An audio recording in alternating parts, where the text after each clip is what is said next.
All right, welcome everyone. Today we're doing something a little different. Think of it like a mathematical expedition. We're going to trade in our hiking boots for some calculus because we're going hunting for the highest peaks and the lowest valleys on any surface you can imagine. So here's our game plan for this expedition. First, we got to map out the landscape, right? Then we'll hunt for the most promising spots, what I like to call flat ground. After that, we'll pull out a special tool to test the curvature of whatever we find. That's when we'll figure out if we've got a peak, a valley, or something else entirely. And to wrap it all up, we'll put everything into a neat little explorer's toolkit for you. Okay, first things first. Every great explorer needs a map. Now, our map isn't going to be made of paper. It's made of math. So let's take a second to really understand the terrain we're about to conquer. So how does this map work? Well, it's built on a really simple rule. For any coordinate pair you give it, like a longitude and a latitude, it spits out a single height or an altitude. That's it.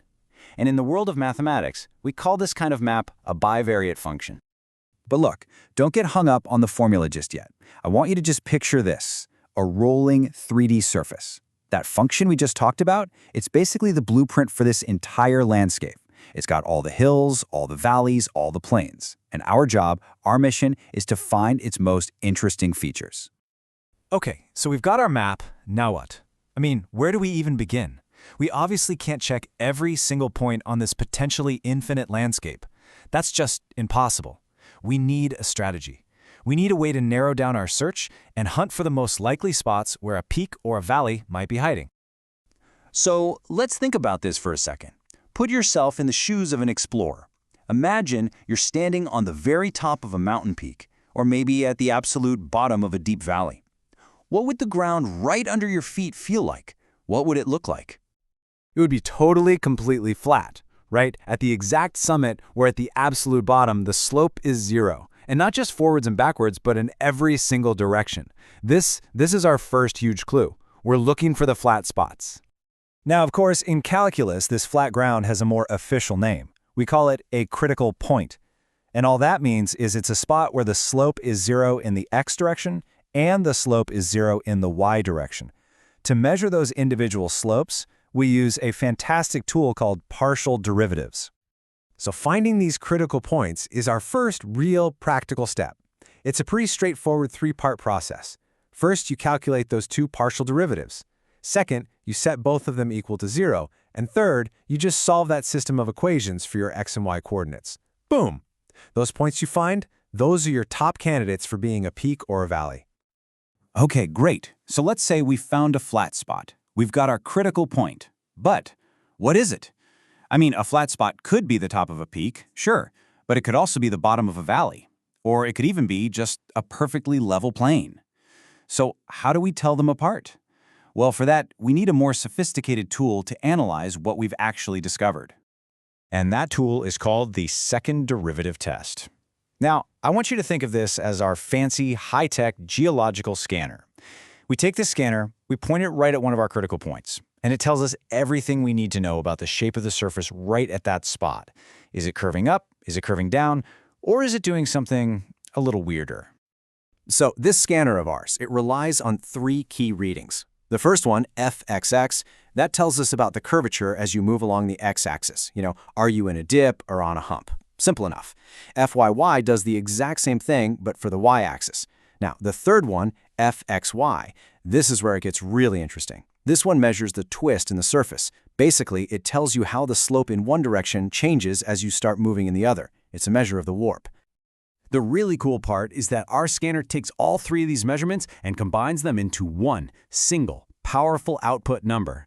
We call it the discriminant, or just D for short. And this one number, which we get from this specific formula, is the whole key. It boils down all that complicated information about curvature and twist into one simple value that tells us exactly what kind of point we're standing on. All right, now for the moment we've been waiting for. This is the payoff. We've found our flat spots, our critical points, we've used our scanner on them, we have our discriminant value D. Now it's finally time to interpret these results and classify our discoveries. So what's the deal with this discriminant? What does this number D actually tell us?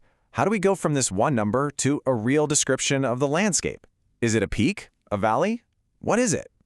It's actually a pretty simple code to crack. Here's how you read the results. Case 1. If D is positive, you know for sure you've found either a peak or a valley.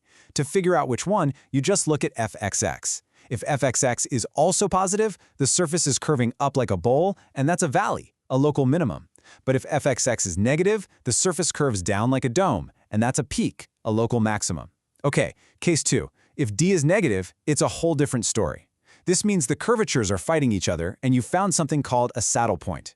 And the last case, if D is exactly 0, well, our scanner just can't get a clear reading. The test is inconclusive. So let's just lock in those two main prizes again. A local maximum, that's our peak. It's a point that's higher than all the points immediately around it. The condition for that, D is positive and fxx is negative. Then you have the local minimum, our valley, which is lower than all its neighbors. And for that, D is positive and fxx is also positive. Easy enough to remember, right? But what about that weird case when D is negative?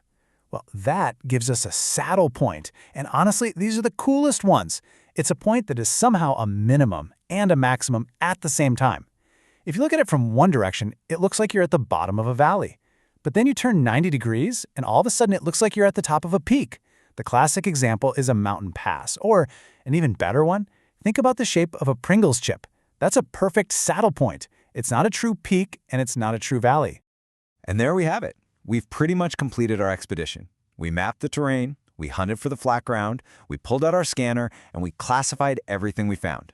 So, to wrap up, let's pack everything we just learned into a simple, practical toolkit that you can take on your own explorations. Here it is, the whole process in 4 simple steps. Your expedition plan. Step 1. Find your first partial derivatives, fx and fy. Step 2. Set them both equal to 0 and solve. That gives you your critical points. Step 3. Time to deploy the scanner. Calculate your second partial derivatives and use them to find the discriminant, D. And finally, the easy part, Step 4. Use the signs of D and fxx to classify each point. Is it a peak, a valley, or a saddle point? That's the whole game. So with this toolkit, you're not just looking at some abstract function anymore. You're seeing a landscape. You're basically a mathematical cartographer with the power to pinpoint the highest peaks and the lowest valleys on any surface imaginable. So now that you can find the peak of any mathematical mountain, the only question left is, what will you explore next?